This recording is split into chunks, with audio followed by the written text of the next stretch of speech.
Hi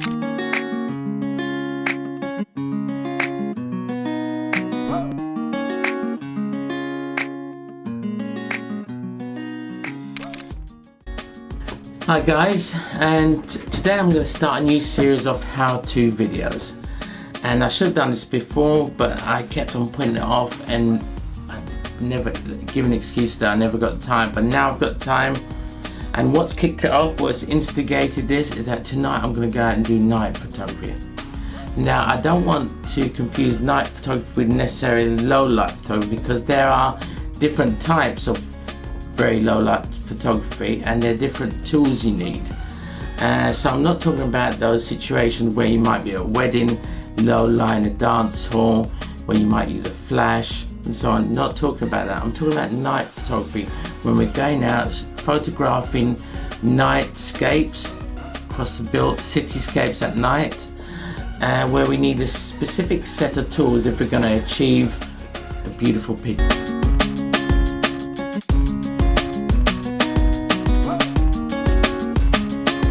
Through this quickly. These are the tools, because I'm going to go through it more tonight when I'm actually doing it. So let's go through it. We have a tripod, a necessity really, unless you can find another way of stabilizing your camera. That's important, stabilization. A remote control or a self-timer. Now remote control is very important, or a self-timer, because again stabilization is paramount. Keeping the camera still is paramount.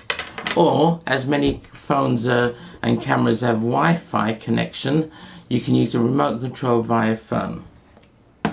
What else? You can use a torch sometimes to get into focus, but we're not going to use this in a moment. Anyway, so why do we need a tripod? Well, you have your exposure triangle, you have your ISO, shutter speed and aperture. Now in normal situations, when you're going to dark area, dark situation, you would raise the ISO. That way you can keep your shutter speed at a decent level where you're not introducing camera shake. With night photography, especially if you're filming static subjects, that's not necessary. We want the best quality picture we can get. So what we do is we lower our ISO to the native base, whatever it is. Could be 100, my Fuji is 200, I think my Panasonic is 100. So whatever your native ISO is at the base, that's what you want to set it at. So we still need to let in more light.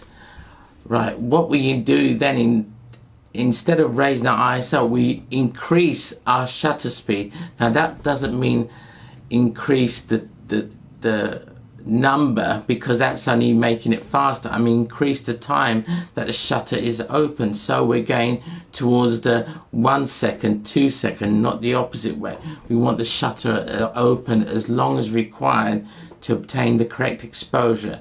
And that's why we need stabilization, because anytime the shutter is open a long time, as you know, and we're hand holding or anything like that, we're going to introduce camera shake, which is going to blur your picture. So tripod or some form of stabilization is paramount. So to let more light in, to balance out the low ISO, we have a shutter speed that's going to be open longer. Also, so what that leaves the aperture, to make sure, because it's dark, remember, everything is in focus, we're going to set our focus to infinity to make sure everything is in focus, but we still can't really see much. So rather than having a shallow depth of field, we'll increase our aperture to a high number, something around 8 should be okay, around the sweet spot. Increase to 8 or above. You can make sure, I think 8's fine, and that way, even though we can't fully see it, I think when we keep the shutter open for long, we know everything is in focus. So go over that quickly. To get a good quality photograph in very low light, doing night photography, not that sort of photography you might at an event where people are moving. This is static night photography of buildings and cityscapes. We would need a low ISO, as low as possible, get the best quality as possible. A large, how can I say this? A shutter number that's going to keep it open longer, So it's not a high number like 100th, it's the opposite. You're going opposite for 1 second, 10 seconds. So we want the shutter open longer. And because we want everything in focus, we set our focus to infinity and our aperture to, say, gives you long depth of field, so something like 8 or above is sufficient. Now, so what you've got is you're letting more light in, you're getting good quality, and you're making sure everything is in focus. Those are the key things. And the most important thing out of all of that is stabilization. Now, if you're interested in night photography, I'm going to tell you now, there's a book by Lance Kemp, and this is called Night Photography. There are actually 4 videos on YouTube that relate to this book, and it's really interesting. It's beautiful, some of the photography. It is in America, so they have these wonderful car graveyards and things like in the desert. You can still achieve beautiful shots in England, don't get me wrong, but if you are interested in night photography after seeing what we do tonight, check out this book, check out the YouTube video so you can see if it inspires you or not. Anyway, I'm going to put a link to this book. I just thought I'd do it because it's a good book. A link to the videos on YouTube, and I'll be back after I've done the photo shoot tonight. Okay guys, see you later.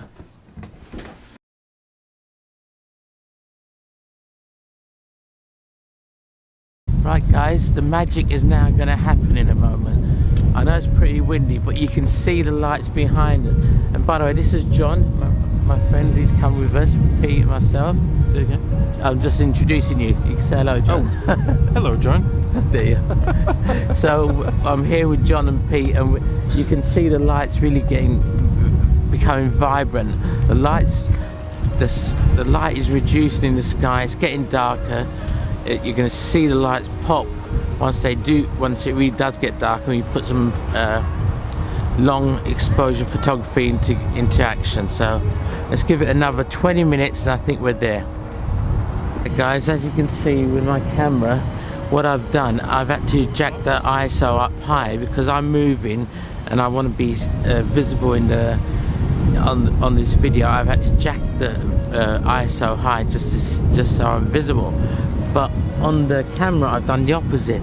I've moved it down to 200 and I've put my camera on bulb mode. And what bulb mode is it allows you to hold the shutter open as long as you require. At the moment, I'll show you an example. Let's hold it. Let me do it with this hand. I'm gonna hold it for a second, and that's how it comes out. I don't know if you saw that. I'm gonna hold it quicker. That's how it comes out.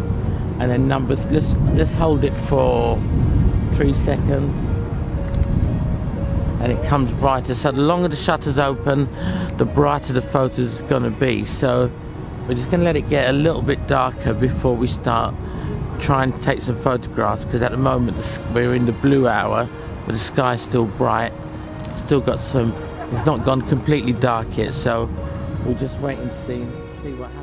What we're doing, I'm going to point the camera towards the orbit, and we'll see if we can get some photographs of it. Because it's bright red now, so let's do that.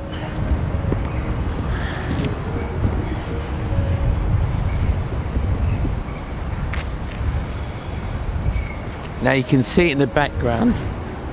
It's got a beautiful red colour. Let me move out the picture so you can see it in the background, and look at the industrials where they're still building. That's all lit up, and then when it gets really dark, that looks fantastic. The safety lights which they have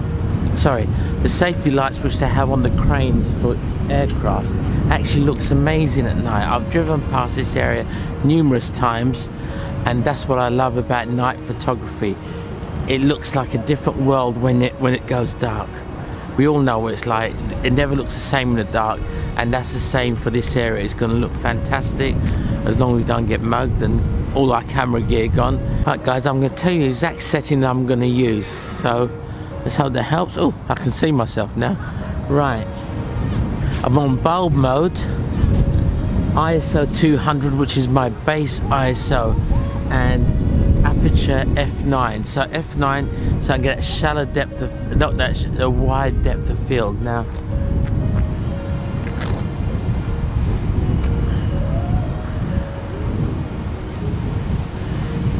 when it gets really dark, autofocus is not going to be good anymore, so I've got to change it. You can still use autofocus in this light because it's going to pick something up, but when it gets really dark you need to switch to manual focus, which I didn't say before.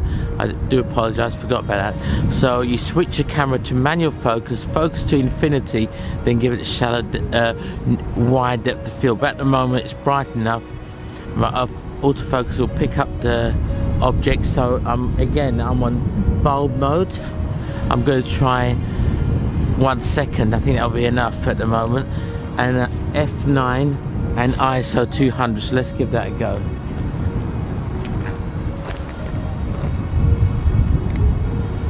So I'll do it with my hand. Get the focus. Oops. We've got the focus. Try again. Oops. It's the trouble with this old style remote control. It's not that great for control. It's difficult. There I got focus. That looks beautiful. So I'll switch off. We'll wait for some more stuff to wait for it to get another just a touch darker. I think at the moment we're in the blue hour, so it's still beautiful. I'm going to take some pictures off the orbit and I'll show you all these pictures at the end. Okay.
Right guys, I hope you enjoyed the video, and I hope you enjoyed it and found it useful in regards to long exposure night photography.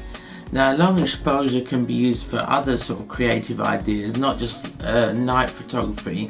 And I'm going to put a few photographs at the end just so you can see what can be done when you extend your shutter speed and reduce the lower ISO. It doesn't always have to be in night, you can do it in daytime.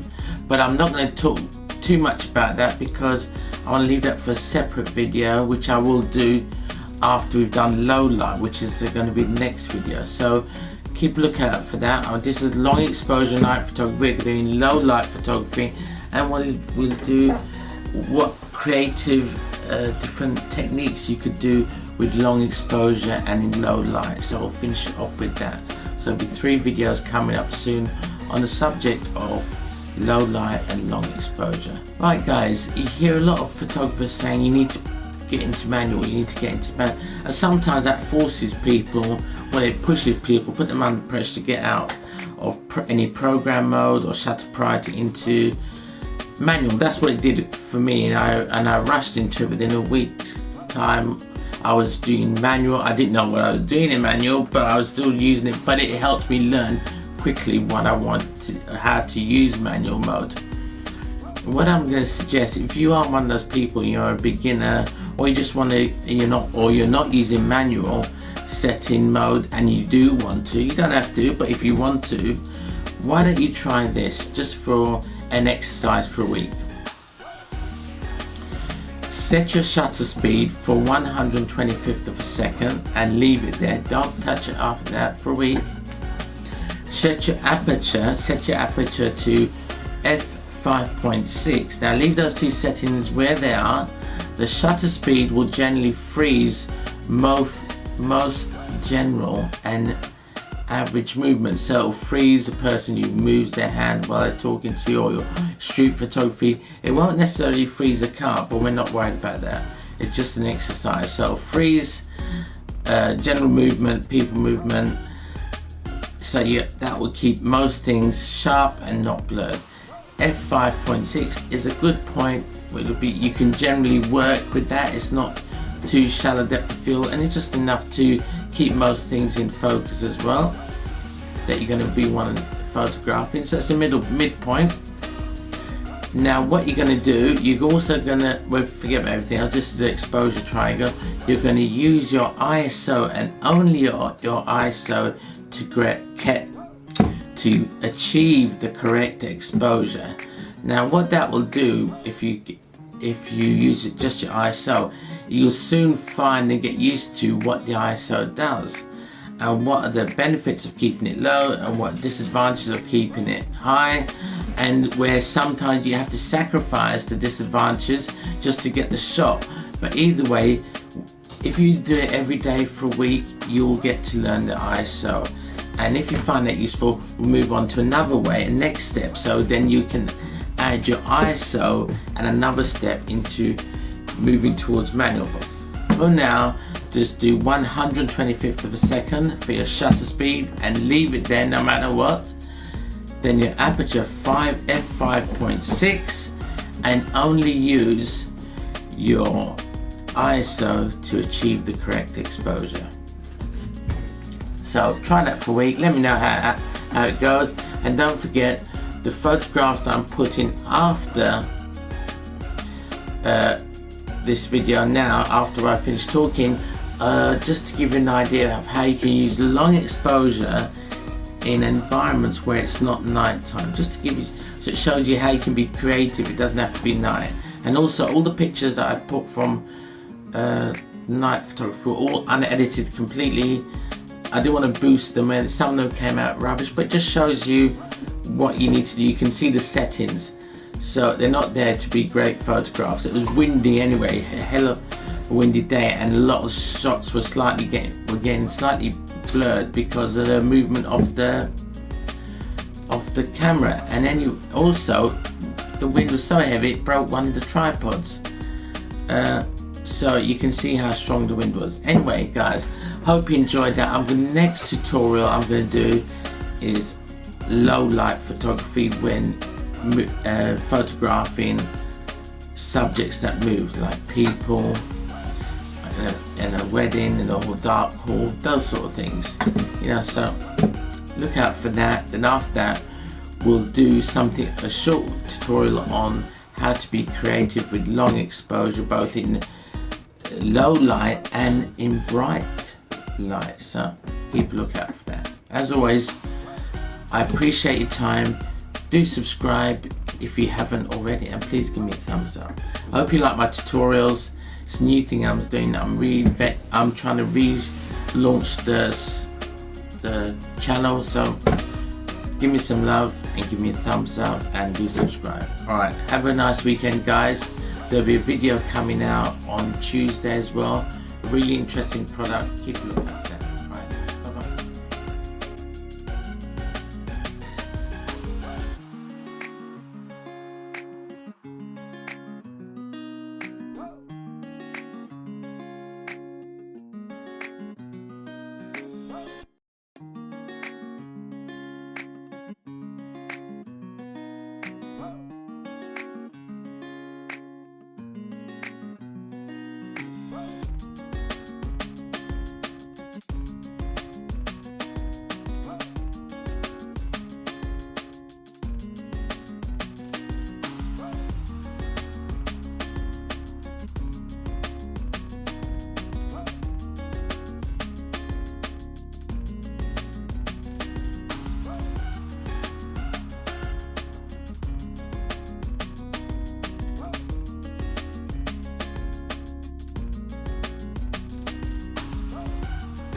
Oh hi, I didn't see you there.